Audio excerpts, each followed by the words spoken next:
வணக்கம் நண்பர்களே, இன்றைக்கான டாபிக் பார்த்தோன்னா ஃபோர்ஜிங் பற்றி பார்த்துடலாம். ஃபோர்ஜிங் எப்படி மேனுஃபேக்சர் பண்ணுறாங்க, டைப்ஸ் ஆஃப் ஃபோர்ஜிங் என்ன மெத்தட்ஸ் இருக்குன்னு பார்க்கலாம். வாங்க வீடியோக்குள்ள போகலாம். ஃபோர்ஜிங்ன்றது எப்படி மேனுஃபேக்சரிங் பண்ணுறாங்க அப்படின்னு பார்த்தோம்னா, ஒரு மெட்டலை வந்து ரீக்ரிஸ்டலேஷன் டெம்பரேச்சரில் ஹீட் பண்ணிவிட்டு அதை ஹேமரில் வந்து ப்ரெஸ் பண்ணி இல்லை கம்ப்ரெசிவ் ஃபோர்ஸ் பண்ணி பண்ணுறது, அதுதான் வந்து ஃபோர்ஜிங். டைப்ஸ் ஆஃப் ஃபோர்ஜிங்கில் வந்து என்னென்ன இருக்குன்னா, hot forging, cold forging, open die forging, close die forging. இதோடைய விரிவாக்கம் நம்ம பார்த்துடலாம். இப்போ ஹாட் ஃபோர்ஜிங்ன்றது ஒரு மெட்டலை வந்து ஹீட் பண்ணுறோம். என்னென்னா ரீக்ரிஸ்டலேஷன் டெம்பரேச்சர் அபவ் வந்து நம்ம ஹீட் பண்ணிவிட்டு அதை வந்து நம்ம ஒரு ஹேமர்லேயோ ப்ரெஸ்லேயோ நியூமேட்டிக் ஹேமர் இருக்குது, ஸ்க்ரூ ப்ரெஸ் இருக்குது, அந்த மாதிரி அந்த ப்ரெஸ்ஸில் வந்து நம்ம கம்ப்ரெஷன் பண்ணால் என்ன ஆகும், நம்ம வேண்டிய ப்ராடக்ட் வந்து கிடைக்கும்.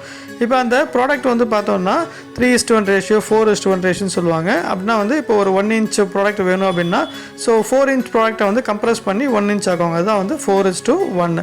இதுதான் வந்து ஹாட் ஃபோர்ஜிங். இப்போ கோல்டு ஃபோர்ஜிங் வந்து என்னென்னா, ஒரு மெட்டலை வந்து ரூம் டெம்பரேச்சரில் வந்து அந்த ஹேமரில் வந்து நம்ம வந்து கம்ப்ரெஸ் பண்ணுறது இல்லை ப்ரெஸ் பண்ணுறது தான் வந்து கோல்ட் ஃபோர்ஜிங்கு.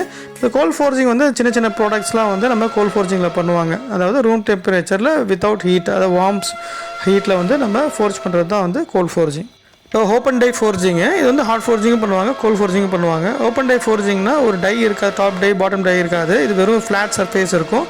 நம்ம ஃப்ளாட் சர்ஃபேஸில் நம்ம ஸ்கொயர் ராடு இல்லைனா வந்து ஸ்கொயர் கவர் அந்த மாதிரி வேணும்னா நம்ம இதில் பண்ணிக்கலாம். ஸ்கொயர் பீஸு இல்லை வந்து ரவுண்ட் பீஸு, சர்க்குலர் பீஸு அந்த மாதிரி கம்ப்ரெஸ் பண்ணி பண்ணுறது தான், வித்தவுட் டை பண்ணுறது தான் வந்து ஓப்பன் டை ஃபோர்ஜிங். இப்போ டிஃப்ரெண்ட் ப்ரொஃபைல்ஸ் இருந்து டிஃப்ரெண்ட் ஷேப் இருக்குது. அதெல்லாம் வந்து நம்ம எதில் பண்ணோம்னா க்ளோஸ் டை ஃபோர்ஜிங்லாம்.